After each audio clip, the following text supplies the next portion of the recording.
नमस्कार मित्रों, मैं प्रमोद आपका अभिनंदन करता हूं।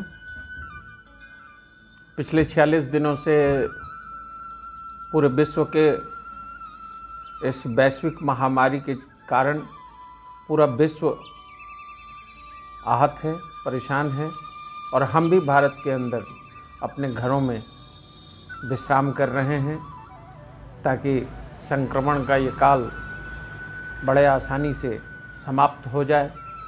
हमने बहुत ही तरीके से इसमें अपना अनुशासन और अपने व्यवहार का प्रदर्शन किया है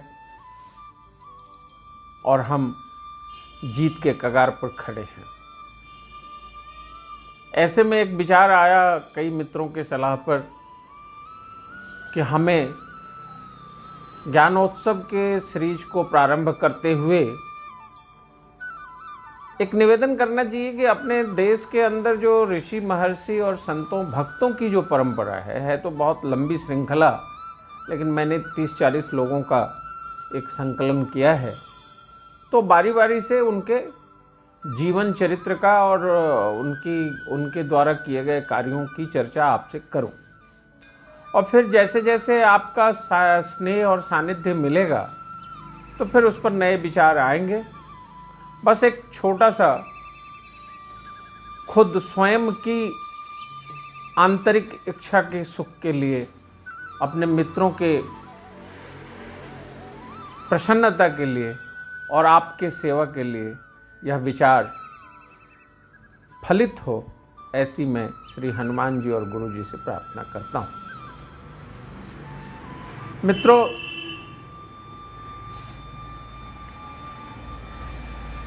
संपूर्ण भारतवर्ष के संबंध में पूरा विश्व अखिल ब्रह्मांड की चर्चा करने के लिए यह मानता है कि भारत में संतों, ऋषियों, महर्षियों, भक्तों की बहुत अद्भुत परंपरा है और यहाँ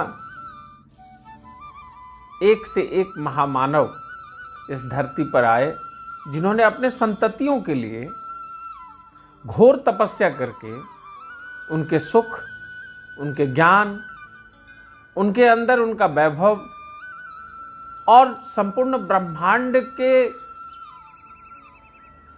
परिचालन में अपना सहयोग करते रहे। अलग अलग हिस्सों के अलग अलग महापुरुष हैं, हमने कई बार देखा है और हम सामान्यतः इस तरह के जिज्ञासु हैं कि ये सारी चीजें लोगों के जीवन में जो आता है उसको हम पढ़ते रहते हैं, हम जानते हैं। हमने ये सुना भी है। हमारे यहाँ के जो वाङ्मय हैं, उन वाङ्मय का जो चरित्र चित्रण है और उन चरित्र चित्रणों में जो चीजें आई हैं वो इन्हीं संतों, महंतों और ऋषियों, महर्षियों की है। बाद के कालखंड में भी सहजता से पाठ्यक्रम में भी हमने देखा है कि दुनिया के साथ साथ भारत के भी कई महापुरुषों के जीवन चरित्र के संबंध में हमारे पास ये ज्ञान उपलब्ध है और सर्वत्र है। और अब तो हम ऐसी दुनिया में जी रहे हैं, इस डाटा की लड़ाई में, जिस डाटा की लड़ाई को लेकर के दुनिया दो खेमे में बंट चुकी है, जिसकी भी जानकारी आपके पास होगी कि कुछ लोग इस डाटा के जरिए मानव को ही गुलाम बनाने के चक्कर में पड़े हुए हैं। तो ये डाटा का खेल तो दुनिया में चल ही रहा है। अब ये एक गहन चिंतन है, इस पर बात हो सकती है, इससे समझा जा सकता है, लेकिन इस डाटा के युग में कुछ जानकारियां बहुत सख्त हैं, अच्छी हैं, कारगर हैं, तो कुछ बहुत भयावह भी हैं, कुछ डरावने भी हैं। कुछ चरित्र को गिराते हैं तो कुछ चरित्र के निर्माण के सहयोगी भी हैं। सावधानी तो आवश्यक है और उसी सावधानी के लिए ये जरूरी है कि हम किन की संतानें हैं, हमारे पुरखों में कितनी दिव्यता रही है, हमारे पुरखे कितने तपस्वी रहे हैं और किस तरह की उपलब्धियां उन्होंने हासिल की हैं, इसको जाना जाए। और इसके जानने के सूत्र हैं और उन सूत्रों के आधार पर यदि हम जान नहीं सकते तो इस माध्यम का सरल सहज प्रयोग किया जाए। जो माध्यम हमारे और आपके हाथों में है। अब एक तरफ तो दुनिया ये सोच रही है कि डाटा का बैंक बना करके पूरे मानव जाति को गुलाम बना लिया जाए, दूसरी तरफ दुनिया ये सोच रही है कि इस डाटा का सदुपयोग किया जाए, और तीसरी तरफ हम सावधान करने के लिए ये सोच रहे हैं कि हमें ये सोचना होगा कि मानवीय गुणों का विकास इन मानवीय महामानवों के चिंतन के आधार पर हम स्वयं में कर सकते हैं। तो इससे अच्छी बात क्या हो सकती है। एक पुण्य मास में, अच्छे मास में हम घरों के अंदर बैठे हैं, सरकार हमारे लिए चिंतित है, अच्छा कार्य कर रही है और हम उसमें एक सहयोगी की भूमिका निभा रहे हैं, तो हमारा भी व्यक्तित्व बने, हमारी भी चिंतन धारा सकारात्मक हो, हमारे अंदर भी अच्छी बातें आए। और इसी के परिणाम स्वरूप हमने ये चिंतन किया। तो उसके दो संदर्भ थे। एक तो हम सभी जानते हैं कि भक्तमाल जी के द्वारा रचित भक्तमाल के बहुत सारी चौपाइयाँ हैं, जिसमें देश भर के और जितने भी संत हुए, प्रारंभ से लेकर के नारद जी से प्रारंभ करें, ब्रह्मा जी से प्रारंभ करके, और अभी 20वीं और 21वीं शताब्दी के जो भक्त हैं उनकी सूची है। उसी में विवेकानंद जी की भी बात आती है और उसी सूची में श्यामाचरण लहरी की भी बात आती है, उसी सूची में महर्षि अरविंद की भी बात आती है, और उसी सूची में अभी अभी हमारे बीच में कई संत हुए हैं उनकी भी बात आती है। तो हमें ये समझना पड़ेगा, ये उसी माला के पिरोइका के लोग हैं आज भी जो उपलब्ध हैं। उन सभी महामानवों को, उन सभी संतों को, उन सभी श्रेष्ठ जनों को, गुरुजनों को हमें श्रद्धापूर्वक प्रणाम करना चाहिए और उनके ज्ञान का लाभ उठाना चाहिए। हम अभी, ये तो अनंत है, अथाह ज्ञान का सागर है, इन ऋषियों ने जो हमें दिया है उसके कई पीढ़ियों तक हम उनके ऋणी रहेंगे, लेकिन उनके ऋण की अदायगी तभी हो सकती है जब उनके गुणों का अवधारण हम अपने अंदर करें, जब हम उनके गुणों को अपने चेतना से आबद्ध करेंगे, और जिससे जन के साथ साथ इस राष्ट्र के पौरुष का कल्याण हो, इस राष्ट्र में दिव्यता आए। यह राष्ट्र संसार के मानव मात्र के कल्याण के लिए ही नहीं, अपितु संपूर्ण ब्रह्मांड के चर और अचर के कल्याण की चिंता करे जो हमारे पुरखों ने की थी। तभी जाकर यह सिद्ध होगा कि भारत एक नित्य नैमित्तिक राष्ट्र है जो संपूर्ण ब्रह्मांड का संरक्षण और नेतृत्व कर सकता है। हम महर्षि वशिष्ठ जी के संबंध में सभी जानते हैं, बड़ा दिव्य नाम है, प्रातः स्मरणीय नाम है। आप 2 बार शरीर धारण किए, पहले बार शरीर धारण करने के बाद नैमित्य जी के साथ गए, दूसरी बार उन्होंने फिर ब्रह्मा जी के कारण शरीर धारण किया, और उसके बाद तपस्या में लीन हुए। जब तप हुआ तो इनसे ब्रह्मा जी ने बुला के कहा कि आप जाइए और इक्ष्वाकु वंश के परिवारों के पौरोहित्य का काम करिए। चौंक गए वशिष्ठ जी, उन्होंने कहा नहीं, मैं पौरोहित्य का काम नहीं करूंगा, मैं पौरोहित्य का काम नहीं करूंगा। तब ब्रह्मा जी ने समझाया कि भाई वशिष्ठ जी, इसी कुल में साक्षात विष्णु का अवतार होने वाला है, जो नर जो के रूप में साक्षात विष्णु आने वाले हैं, जो प्रभु श्री राम के रूप में होंगे, आपको उनकी सेवा का अवसर मिलेगा। तो बड़ी ही प्रसन्नता से विश्वामित्र जी ने इस बात को ग्रहण किया और वो गए पौरोहित्य में। प्रारंभ में तो इक्ष्वाकु वंश के पूरे परिवार का पौरोहित्य किया, बीच में वैचारिक कुछ विवाद होने के बाद उन्होंने निमि का पौरोहित्य छोड़ दिया। निमि वंश का, केवल इक्ष्वाकु वंश के परिवार का वो पौरोहित्य अपने अधीन लिए। इक्ष्वाकु वंश के परिवारों पे संतति का बहुत विशाल संकट आया। फिर उन्हीं परिवारों में से इन्होंने, भागीरथ जी ने जब तपस्या करके गंगा का अवतरण किया तो वशिष्ठ जी ने उस परिवार को ये कहा कि आप नंदनी गौ की सेवा करें। और नंदनी जो कामधेनु गाय थी वह वशिष्ठ जी के यहाँ रहती थी। अद्भुत, साक्षात लक्ष्मी का अवतरण। इच्छा मात्र से सब कुछ उपलब्ध करने वाली थी वो।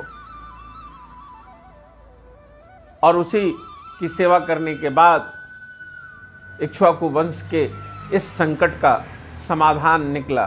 फिर संतति के रूप में हमारे बीच आज भी कथाओं में और हमारे वांग्मय के जरिए महर्षि वाल्मीकि ने ये हमारे ऊपर एक बहुत बड़ा ऋण किया है कि उन्होंने अपनी तपस्या के बल पर रामायण लिखकर उन महापुरुषों के चरित्र को हम तक पहुंचाया है। उसमें बड़ा अद्भुत वर्णन है। और फिर महर्षि वशिष्ठ ने ही, आप सभी ने अभी ताजा ताजी महात्मा रामानंद सागर जी के द्वारा निर्मित धारावाहिक के ऊपर अपना समय दिया होगा, और उसमें इन सारी बातों का वर्णन है, विस्तार से वर्णन है। उसमें पात्रों की भूमिका में रहे सभी व्यक्तित्वों ने बहुत ही अच्छा सुघड़ काम किया है। वशिष्ठ जी की धर्मपत्नी अरुंधति आज भी जब हम और आप इस आभासीय दुनिया में दूर से एक दूसरे को सुन रहे हैं, देख रहे हैं, उस समय भी अरुंधति जी की का प्रातः स्मरण सप्त ऋषियों में अरुंधति और विश्वामित्र जी, वशिष्ठ जी का स्मरण किया जाता है। कई ऐसे परिवार हैं, कई ऐसे संगठन हैं। इन सकारात्मकता के साथ फिर उन्होंने विश्वामित्र के साथ उस कामधेनु को लेकर बहुत ही विवाद हुआ। कई सहस्रावर्त युद्ध चले, उन युद्धों में कई तरह के नुकसान हुए। फिर विश्वामित्र जी ने ये जिद किया कि मुझे वशिष्ठ जी का वो कामधेनु चाहिए। हालांकि वो विजयी नहीं हो पाए, लेकिन फिर एक विपरीत इच्छा से वह पहुँचे, और वहाँ पहुँचने के बाद उन्होंने यह चेष्टा की कि वशिष्ठ जी का अहित किया जाए। तो अरुंधति जी ने उनसे प्रश्न किया था, और फिर उस चांदनी रात में उन्होंने उस प्रश्न का जवाब दिया था कि अभी इस धरा पर विश्वामित्र ही एक ऐसे महान संत हैं, ऋषि हैं, जो जब चाहें, जो चाहें, जैसे चाहें कर सकते हैं। तो विश्वामित्र जी ने वशिष्ठ जी से अपने परोक्ष में इस तरह की प्रशंसा सुनकर बड़ा ही पश्चाताप का अनुभव किया। उनको लगा कि जिनके प्रति मेरे मन में इतनी विषाद है, उनको लगा कि जिस प्रकार से मैं इनके विरोध में सोचता हूँ, और ये मेरे परोक्ष में भी रह करके इतनी गहनता के साथ मेरी प्रशंसा कर रहे हैं, यह निश्चय ही बहुत ही अद्भुत है। इसलिए उन्होंने अपने उस पश्चाताप में फिर वशिष्ठ मुनि जी को, महर्षि वशिष्ठ को अपना कुर्बत प्रणाम किया और फिर बैर को खत्म किया। वशिष्ठ जी ने वशिष्ठ संहिता में बहुत ही उद्भट सिद्धांत दिए और उन्हीं जीवन के मूल्यों का सिद्धांत दिया है। वशिष्ठ संहिता के उन्हीं सिद्धांतों को उन्होंने प्रभु श्री राम को, लक्ष्मण को, भरत को, शत्रुघ्न को उसका ज्ञान दिया। न केवल उनको, उस समय समाज के जितने भी लोग थे उनकी कई पीढ़ियों को उसका ज्ञान दिया।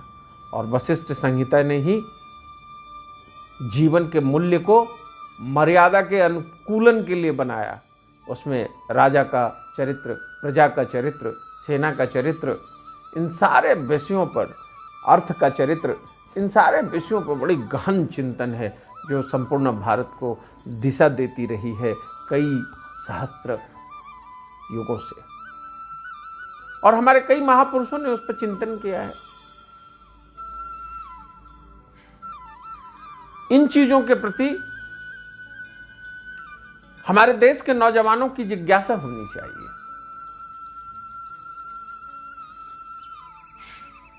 हम अंतर्राष्ट्रीय स्तर की बहुत सारी चीजों को अध्ययन करते हैं, जिज्ञासा है, हम जानने की कोशिश करते हैं।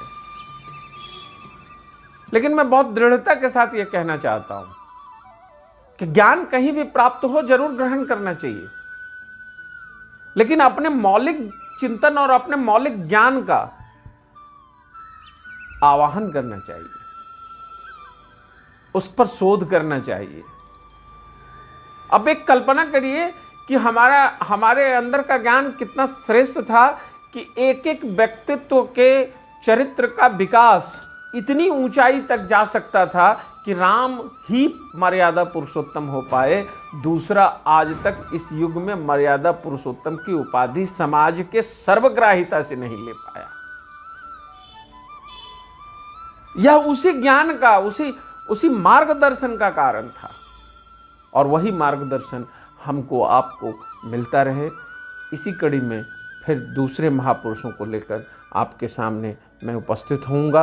आपको यह अंक, इसके अलावा का अंक जितना प्रसन्नतापूर्वक स्वीकार करेंगे, आपकी जिज्ञासा होगी और आप इसको अधिक से अधिक श्रोताओं की संख्या बढ़ेगी, तो मैं प्रयास करूंगा कि इसको और ही तरीके से आपके सामने प्रस्तुत किया जाए। आपका बहुत बहुत आभार, धन्यवाद।